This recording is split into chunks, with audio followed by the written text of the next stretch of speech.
बिस्मिल्लाहिर्रहमानिर्रहीम। आज physics 10th class unit number 10 का जो पहला अहम टॉपिक है उस पर हम बहस करने जा रहे हैं। उससे पहले वाइब्रेटरी मोशन की डेफिनेशन करेंगे। तो पहला अहम टॉपिक जो इम्तहान से मुतल्लिका है, जो अहम क्वेश्चन है, सवाल कुछ यूँ होता है, prove that the motion of a body attached to a spring is simple harmonic motion. Urdu में कुछ यूँ पूछा जाता है ये सवाल, साबित करें कि स्प्रिंग के साथ बंधे हुए मास की मोशन सिंपल हार्मोनिक मोशन होती है।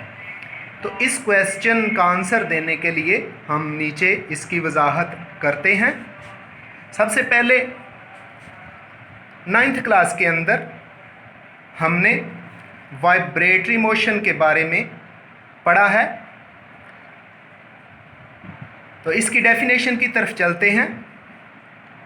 To and fro motion of a body about its mean position is called vibratory motion. किसी जिस्म की अपने वस्ती मुकाम यानी जैसा कि शक्ल में दिखा दिया गया है ओ के इर्द गिर्द दोहराए जाने वाली मोशन को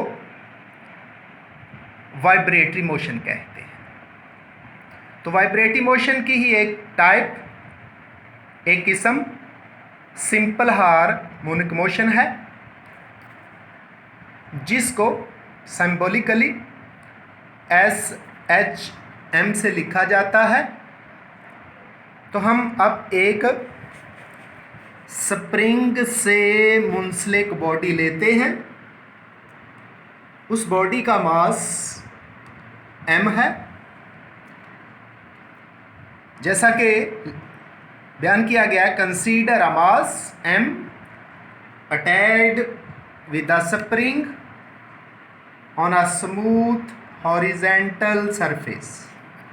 तो इस स्प्रिंग से जुड़े हुए मास को हम एक स्मूथ प्लेन सरफेस पे रखेंगे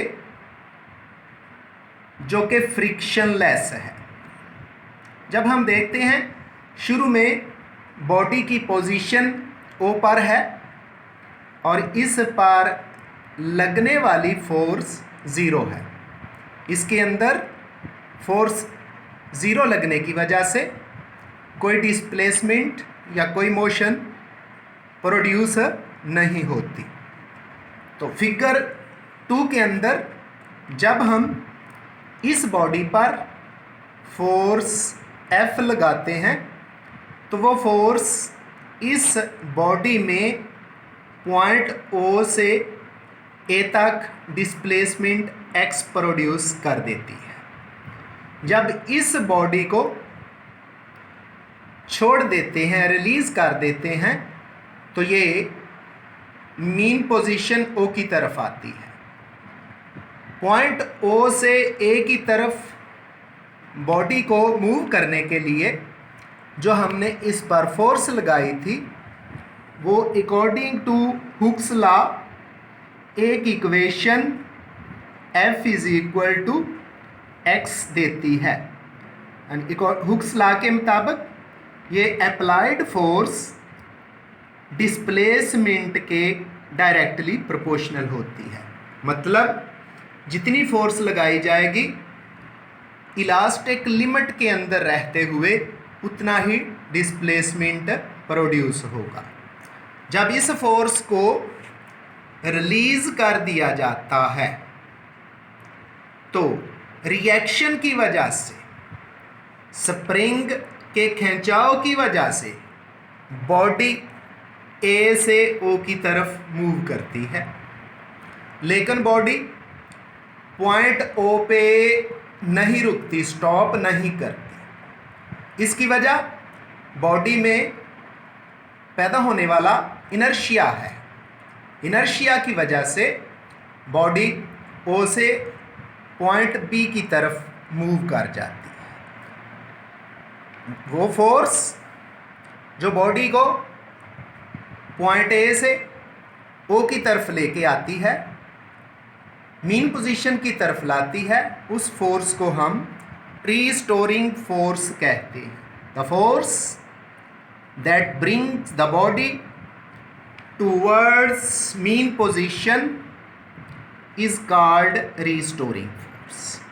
चूँकि ये अप्लाइड फोर्स के अपोजिट डायरेक्शन में है, इसलिए हम इसको लिखेंगे F is equal to minus K X, जो कि रीस्टोरिंग फोर्स का फार्मूला है। अब जब बॉडी ए पे आती है, फिर ओ पे आती है और फिर बी की तरफ जाती है, तो बी पर भी ये स्टॉप नहीं होती।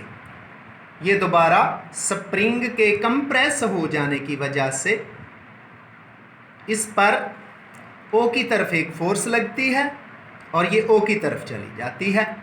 ओ पर भी ये स्टॉप नहीं करती, ए की तरफ जाती है, फिर वापस ओ की तरफ। इस तरह इसकी मोशन पॉइंट ओ यानी मीन पोजीशन ओ से ए और बी की तरफ जारी रहती है। आगे न्यूटन्स के सेकंड लॉ के मुताबिक F is equal to M A. ये एक्शन है जो कि बॉडी पर फोर्स F लगाने की वजह से प्रोड्यूस हुआ था, जो बॉडी में डिस्प्लेसमेंट प्रोड्यूस करता है, और इसको न्यूटन्स सेकंड लॉ के मुताबिक F is equal to M A से लिखा जाता है। अब हम जानते हैं कि Newton's third law of motion show करता है कि किसी भी बॉडी पर एक्शन और reaction always equal but opposite in direction. ऊपर वो फोर्स जो सेकंड लॉ के मुताबिक F is equal to M A है, वो आपका एक्शन है, और वो फोर्स जो रीस्टोरिंग फोर्स है वो आपका रिएक्शन है। तो एक्शन और रिएक्शन इक्वल हो जाएंगे।